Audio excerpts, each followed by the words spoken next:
今天是周三，中午1点左右。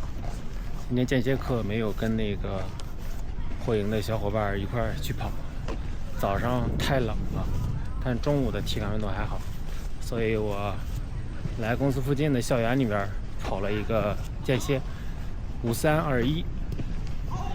但是我那课表弄错了，最后那个1公里和那2公里没有设置休息时间，所以我跑完2公里之后我就废了，最后那1公里也没跑。然后自己想跑完之后再补一个1公里吧，补了400，感觉就泄气儿了。